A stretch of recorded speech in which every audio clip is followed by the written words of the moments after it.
Welcome back to One Comic Book a Day, where we're finishing off Superman number 23 with Danger on the Diamond.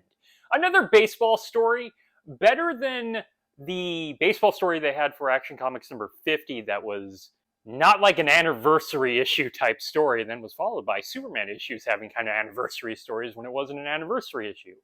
This one's better, but it still suffers from early Superman problems. And the fact I said early Superman problems is going to be funny when I reference earlier Superman stories. So Superman saves a guy from committing suicide, and my god, this happens so often in these comics.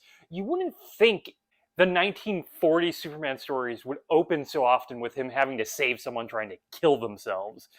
But I would say it happens, Superman number 23 doesn't get that number doesn't get the idea of how often this happens. We're currently like in the 60 issues of Action Comics, and I would say it happens at least twice per 10 issue. Someone's trying to commit suicide and Superman saves them and then tries to help them. This guy happens to be a pitcher for the Metropolis Ravens, the same team that was in that other baseball story where he helped a pitcher become a member of that team. This time, this guy has sort of lost his pitching ability. He's become terrible. He's been fired from the team. So Superman takes him. Well, first he whacks him upside the head before trying to commit suicide.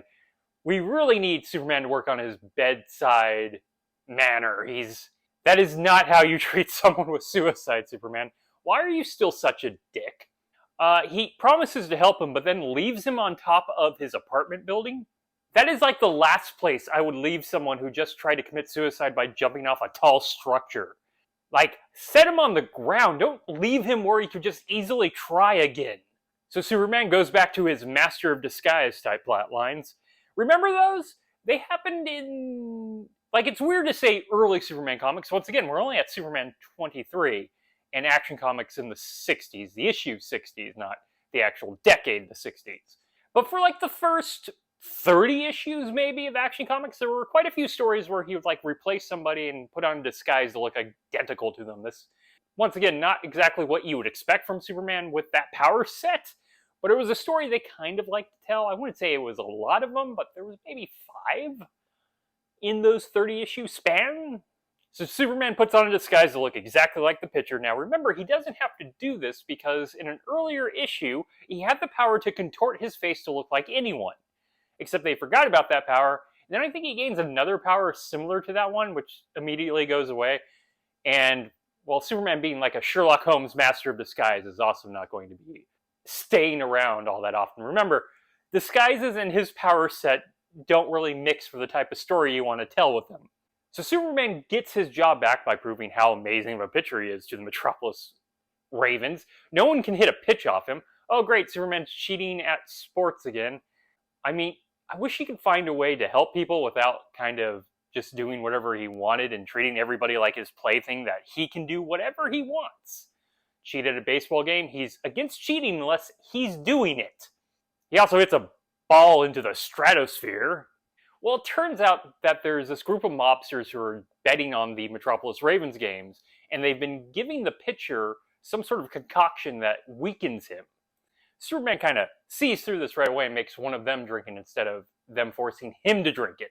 Though they got the pitcher fired, what was their plan to continue to cheat on these games?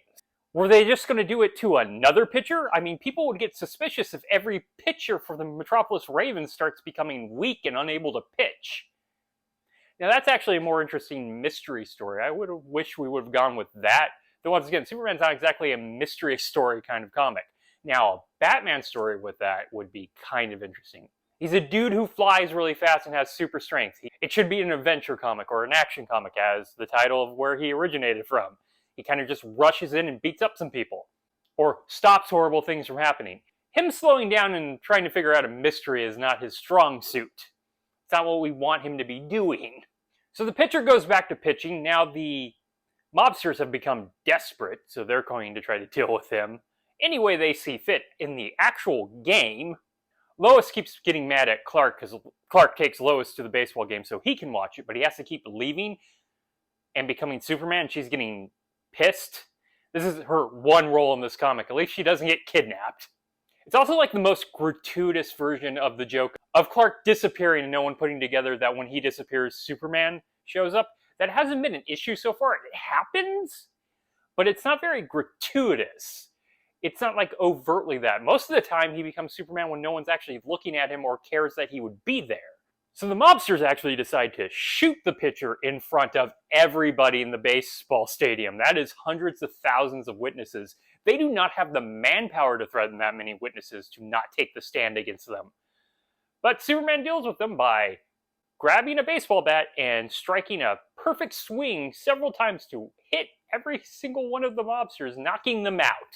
See, that's a fun way to use Superman, even though he could probably have just gone over to them and stopped them immediately instead of kind of wrapping up the danger. But it's a kid's comic. We want to have fun with Superman. So not the strongest story in Superman number 23.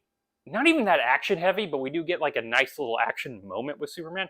He's still just such a dick, though. And if you're going to tell stories about suicide and him trying to help people, maybe we can focus on that without him having to do, terrible things that go against what he preaches. Okay, that is it from Superman number 23. If you enjoyed this video, please like and subscribe, hit the bell icon to get notification when a new video goes up. I do this Monday through Friday, but Fridays is Bat Friday, where I cover a Batman story in either Detective Comics or Batman. And until next time, let us ponder the question, whatever did happen to the Man of Tomorrow? And what would happen if he had to disguise himself as a woman? How good is his disguise there? Okay, have a great day.